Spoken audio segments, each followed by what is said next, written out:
Hello and welcome to the channel. On this channel, we, that is you and I, talk about working, studying and living here in the UK. If you are interested in this kind of topic, please subscribe. As international students, we tend to put more thought and effort into securing scholarships, finding a course of study that best suits our needs and a university, that we forget to find accommodation. I think we forget that when we come to the UK, we need a place to live, that we just totally forget about accommodation. As I've established in the last two videos about student accommodation here in the UK, please do refer to those two videos to better understand this particular video. Every student has unique needs and preferences. Now, whether you choose a private rental or your university accommodation totally depends on your personal circumstances.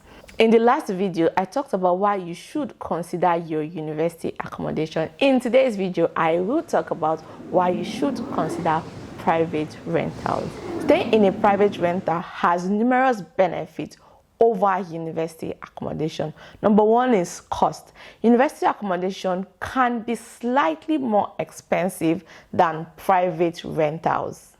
You can find properties with a large variety of budgets for private rentals. Whether you're looking to spend as little as possible on rent or you don't mind splashing out on somewhere nice and fancy.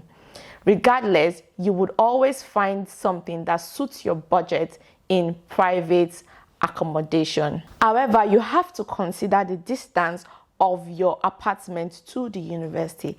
As an international student, I would suggest that your travel time to the university should not be more than 1 hour. You don't want to get to campus looking all tired and worn out, and you don't want to finish lectures late in the evening, like say 4 p.m. or 5 p.m., and then you're thinking of how to spend 2 hours on the road going back home. The second benefit would be unlimited options. There are unlimited options for private rentals. There is an excellent variety of furnishing. You can rent unfurnished, part furnished, or fully furnished, giving you the flexibility to rent whatever you want. With unfurnished properties, it means less responsibilities. For example, there is no taking of inventory or dealing with replacement or damaged items. Moreover, you can decorate the apartment the way your heart desires. The third will be flexibility and control.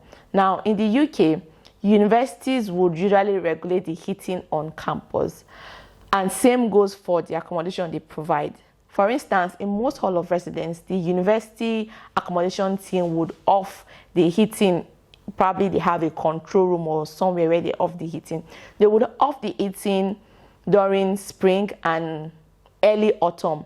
As an international student coming from a tropical area, you are probably going to find spring and autumn cold. Maybe not as cold as winter, but you are going to find it cold. Now, this is the downside to university accommodation, because they regulate the heating during those times, and you probably will not have heating in your room. And some universities don't allow people bring their personal heater to the university hostels, so you probably will find it cold. So you might have to buy extra layer of blankets to keep yourself like warm, especially at night. Now, that's the downside to university accommodation.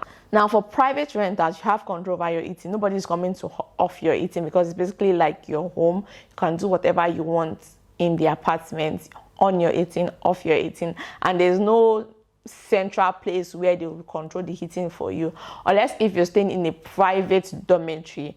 I've never stayed in a private dormitory. I don't know how they regulate heating during spring and early autumn, but I know that for university accommodation, they would off it during spring and autumn, and probably they are trying to conserve the lights or heating, I don't know, but they do that. So that's one thing to check out for. For private rentals, you don't have restriction on what time your friends can come visit you or what time they cannot come visit you. You don't have any authority setting visiting time or telling you someone can stay over, someone can stay over. It's private rental. You can do whatever you want. It's your house. However, I don't think you can sublet unless your contract says you can sublet. And some landlords will charge you for subletting and things like that, but basically your friend can come over, sleep over for like 2-3 nights and go back to wherever they stay. But on university campus, you probably might not be able to do that, or if you do that, I don't think it's allowed. But anyway, you can try it and see. Still on flexibility and control, you can end your tenancy agreement whenever you want to for private rentals. All you need to do is to give your landlord a notice period, probably a month or two, depending on what was in your contract before you sign it and before you took the apartment. Unlike university accommodation, where the rental agreement is fixed, your rental agreement can last for 42 weeks or 51 weeks, so depending on which you opt for when you sign your university contract. So I think that's another thing you should watch out for private and for university accommodation. Another disadvantage of staying on university accommodation is that they do random checks and random inspections. But for private rentals, they don't. I mean, it's just like renting a house, so nobody's coming to check or inspect. But for university accommodation, they do. And I know then when I was in Chester, if your room was dirty for, I think, 2 or 4 inspections, they will probably not give you the room anymore. Like, they won't rent the room to you for another year. So if you're undergrad and you need to stay on campus for 3 years, in your year 2, they won't give you if you're a dirty person in your year 1, or if you're a PhD student and in your year 1 you're dirty, they won't give you in your year 2. So I think that's something to look out for. The fourth is location. It all boils down to preference. If you're a bubbly person, full of life, you're so energetic, you love city life, you love going out, you probably want your accommodation to be in the city center. Now, if your university is not in the city center, I don't think you would like to stay on your university accommodation, because it's not going to be in the city center. It will be where the university is. Now, you will want to opt for private rental so you can live in the city center. Now, the reverse is the case. If your university is in the city center and you're a person who like quiet life, you probably will be looking for your accommodation in a place where it's quiet. So city center might not be for you. If your university is in a place that is nice and quiet, not in the city center, you might probably opt for your university accommodation, because obviously it will be where your university is, which is quiet like you like. So again, location depends on your preference, whether you're a city person or you're not a city person. The last but not the least would be convenience. Unlike university accommodation, where you have to move out when your 42 weeks or your 51 weeks contract is over, private rentals, you don't have to move out. You can live there as long as you like. Now, this is good for people who are doing their undergrads and people who are PhD students, because PhD is 3 years and your undergraduate program will last for 3 to 5 years, depending on your routes of study and the program you're doing, and if you want to do a master's or you don't want to do a master's with your undergraduate program.